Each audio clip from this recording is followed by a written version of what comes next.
이번 시간에는 복지제도의 역할과 한계에 대해서 배워보도록 하겠습니다.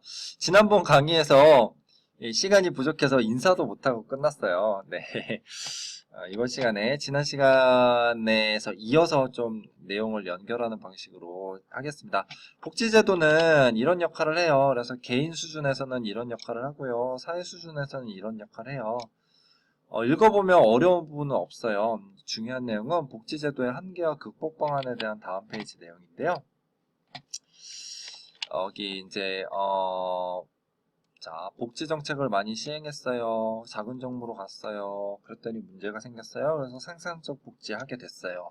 이 얘기는 제가 지난 시간에 그 자본주의 역사 발전 이야기 했던 그 부분에 이어서 여러분들이 좀 사고를 해줬으면 좋겠거든요. 자 지난 시간에 초기 자본주의로서의 자유방임주의 설명했었고요. 그것이 이제 수정자본주의로 넘어갔다라고 설명했었죠. 수정자본주의 이때 이제 복지국가 큰 정부론 이런 얘기 했었죠. 그 대공황 보이지 않는 손에 모든 걸 다 맡겨놨더니 문제가 생겨서 수정자본주의 정부의 역할을 키웠어요. 그래서 이때 복지정책이 이제 많이 발전을 하게 되었고, 특히 이제 영국의 경우에는 베버리지 보고서라는 것을, 베버리지 보고서가 이제 상징적으로 집약하고 있는 요람에서 무덤까지, 프롬 크레들 투 톰이라는, 그래서 태어났을 때부터 죽을 때까지 국가가 국민 개개인들의 복지를 책임져 주겠다, 그런 정책까지 이제 시행을 하게 되는 거죠. 이 수정자본주의 시기에. 그런데 문제가 생겼어요. 또 무슨 문제가 생겼느냐? 저는 이 단어를 별로 좋아하지 않지만 교과서에 나와 있으니까 설명을 드릴게요. 자, 이렇게 국민들에게 복지 정책을 보편적으로 제공을 했더니 사람들이 오히려 열심히 일하지 않더라는 거예요. 그런 사회복지 정책, 사회복지 급여에 의존하게 되고, 그래서 오히려 취업을 기피하고 근로의욕이 열심히 일해야지라는 의욕이 감퇴되게 되었다는 거야. 이것에 대해서 저는 아무튼 그렇게 이제 많은 학자들이 이제 설명을 하니까 이제 교과서에서 소개를 해놨겠죠. 그래서 복지병이 나타나게 되었다. 그래서 사회 전체가 굉장히 효율성이 떨어지게 되는 떨어지게 되고, 그러면서 이제 그때 당시에 그 석유 파동과 같은 전 세계적인 위기 현상과 부딪히게 되면서 1970년대 후반에 경제 위기가 오게 돼요. 경제 위기. 이 경제 위기를 분석하면서 이제 석유 수출국들이 이제 석유값을 갑자기 올려서 석유 파동이 일어난 원인도 있지만, 큰 원인은 복지병 때문이다. 복지 정책을 너무 키워놨더니 사람들이 열심히 일을 안 해서 경제 위기가 온 것이다라고 설명하기 시작하면서, 이게 다시 수정자본주의가 다시 어떻게 되겠냐면 큰 정부론이 작은 정부론으로 다시 바뀌게 돼요. 작은 정부론으로 바뀌게 되고, 이거를 뭐라고 우리가 표현하냐면요, 신자유주의라고 표현해요. 신자유주의. 즉 신자유주의적 경제 기조가 확 올라오게 되는 거예요. 그래서 미국에서는 레이건이라는 대통령이, 영국에서는 대처라는 총리, 수상이, 그래서 이걸 레이건이즘, 대처리즘이라고 하거든요. 1980년대 후반에. 그래서 이 수정자본주의 하에서 펼쳐놓았던 많은 복지 정책들을 축소하게 돼요. 복지 정책을 폐지하거나 또는 필요한 복지 정책을 놔둔다 하더라도 많이 축소를 하게 돼요. 그리고 나서 다른 이때 당시에 국유화 공기업화 시켜놨던 기업들을 전부 민영화시키고, 그 다음에 구조조정하고, 그 다음에 노동자들을 유연화시켜요. 노동유연화라고 들어봤어요, 혹시? 노동시장 유연화. 이건 뭐냐면 한마디로 비정규직을 확대하는 거야. 그래서 기업이 어려우면 언제든지 노동자들을 잘라낼 수 있는 시스템을 만드는 거죠. 그러니까 우리나라가 요즘 겪고 있는 게 바로 노동시장 유연화인 거예요. 이런 정책들을 펼치게 돼요. 그러면 어떻게 되겠어요? 사람들의 삶이 빡빡해지겠죠? 빈익빈 부익부 현상이 심화되겠죠? 그래서 사람들의 불만이 고조되겠죠? 그러면서 이제 특히나 영국에서 이런 신자유주의적 개혁에 대한 사람들의 반발을 이제 달래고자 그 다음에 이제 제3의 길이라고, 이건 이제 영국 이야기예요.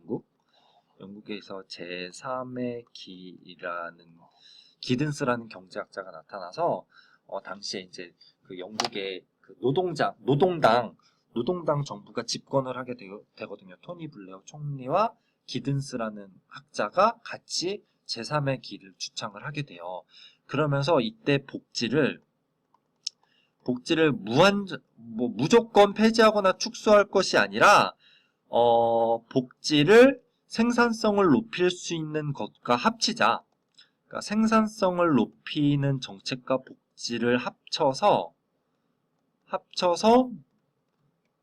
생산적 복지라는 개념을 만들어내는 거예요. 생산적 복지. 그러니까 이거는요, 쉽게 설명하면 일 안 하는 사람에게는 복지 혜택 주지 않겠다는 거예요. 이해가요? 그러니까 가난하고 어려운 사람 중에서 일을 하기 위해서 적극적으로 노력하는 사람을 도와주는 복지 정책. 즉 복지와 생산성을 둘 다 추구하는, 두 마리의 토끼를 둘 다 쫓을 수 있는 복지 정책을 시행하자라고 해서 생산적 복지라는 개념이 나오게 돼요. 그래서 이거의 대표적인 사례가요.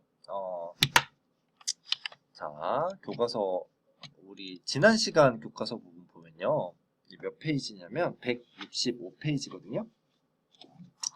165페이지 자료 3번 보세요. 자료 3번 보면 근로빈곤층의 문제를 해결하는 방안 중 하나로 우리나라에서는 근로장려 세제 보이시나요? 근로장려 세제를 시행하고 있다. 열심히 일은 하지만 소득이 낮아 생활이 어려운 근로자 가구에 대하여 근로소득에 따라 산정된 근로장려금을 지급함으로써 근로효율을 높이고 실질 소득을 지원하기 위한 근로연결형 소득 지원 제도이다. 그래서 옆에 그래프 보면요. 여기 지금 급여액이 일정 수준의 급여액을 받는 사람만 근로장려금을 최대치로 주겠다는 거예요. 이해가요? 그러니까 지금 지정되어 있는 총 급여액보다 적게 버는 사람은 더 벌기 위해 노력하라는 거야. 더 벌기 위해 노력해야만 근로장려금을 그만큼 늘려서 주겠다는 거야. 이게 바로 근로장려 세제의 기본 마인드거든요. 딱 이게 바로 이런 방식의 생산적 복지인 거예요. 생산적 복지. 네. 다시 이제 교과서로 다음 페이지로 이제 돌아오면, 자, 여기 이제 그런 내용들이 지금 있는 거예요, 지금. 그래서 작은 정부를 지향하면서 복지를 위한 공공지출을 삭감하고 세금 인하 정책을 단행하였다. 세금을 줄였으니까 복지 정책을 할 돈이 없는 거죠, 그렇죠? 그래서 사회보장이 축소되어서 빈익빈 부익부 현상이 심화되는 부작용이 초래되었다. 그래서 1990년대, 2000년대 들어와서 개인의 노력과 시장 기능 및 국가복지를 연계하는 생산적 복지 또는 근로복지, 생산적 복지라는 개념이 이제 더 일반 명사처럼 쓰이거든요. 그래서 우리나라 정부도요, 근로장려 세제 등 생산적 복지 정책을 채택하고 있다. 이는 복지 수혜자의 자립을 지원하면서 정부의 재정 부담도 완화할 수 있는 정책이다. 이해 가시죠? 그래서 이 생산적 복지가 학자들이 논란이 많아요. 이 생산적 복지도 신자유주의의 일종으로 봐야 된다라고 주장하는 학자들도 있고요. 아니다. 신자유주의에 경도된 경제 정책을 조금 완화하기 위해서 제3의 길을 주창하면서 나온 정책으로 봐야 한다. 그런데 이게 영국에서의 맥락과 우리나라의 맥락이 달라요. 어떻게 맥락이 다르냐? 봐봐요. 이것도 역시 지난 시간에 배웠던 교과서 부분을 봐야 될 것 같은데요. 이게 몇 페이지냐면 162쪽을 보시면요. 제 얼굴이 자꾸 왔다 갔다 하죠. 162쪽의 아랫부분 세상 돋보기 보면 한국의 사회복지 지출 한번 보세요. 영국의 경우에는 영국이 뭐 복지병에 걸렸다. 그래서 복지 정책을 뭐 대처 수상이 나타나서 대폭 축소를 뭐 이렇게 한 후이지만 그래도 영국의 사회복지 지출 규모는요. 전체 그 GDP 대비 25%나 돼요. 그러니까 그러니까 쉽게 말하면 영국에서 벌어들이는 돈의 4분의 1은 다 복지에 쓰이는 거야. 그런데 우리나라 복지 지출 규모 보세요. 딸랑 10%밖에 안 돼요. 그러니까 우리나라는 복지 정책을 선진국들 수준으로 더 늘려야 되는 거지. 뭐 기존에 있는 복지 정책을 더 줄이고 뭐 기존에 있던 복지 정책을 생산적 복지로 바꾸고 그럴 차원의 것이 아니라는 거죠. 우리나라는 절대적인 규모에 있어서 사회복지 지출 규모가 너무나 낮아요. 우리나라의 경상 GDP는 여기 나와 있는 다른 선진국들보다 GDP도 낮고 그 GDP에서의 사회복지 지출 퍼센트도 낮다는 거야. 그러니 총액 수준도 당연히 낮겠죠. 그래서 뭐 지금 뭐 영국에서 뭐 미국에서 프랑스에서 뭐 기존에 있는 복지 정책을 축소한다. 그러니까 우리나라도 축소해야 된다? 아니지. 그거는.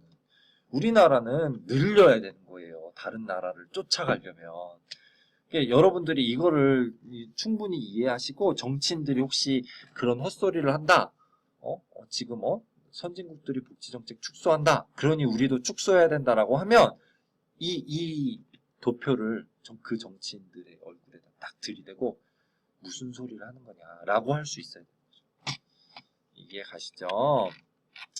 자, 오늘은 설명을 여기까지 하면 이제 복지주의 역할과 한계까지 설명을 다 한 것 같아요. 이렇게 하면 4단원이 끝나요. 그래서 우리가 이제까지 4단원에서 사회 불평등 현상이 왜 일어나는지, 그 불평등 현상을 설명하는데 어떠한 이론들이 있는지, 또 사회 불평등의 종류에는 어떤 것들이 있는지, 그리고 사회 불평등을 해소하고 축소하기 위해서 사회복지제도가 어떻게 지금 구성되어 있는지까지 내용을 여러분들이 살펴보셨어요.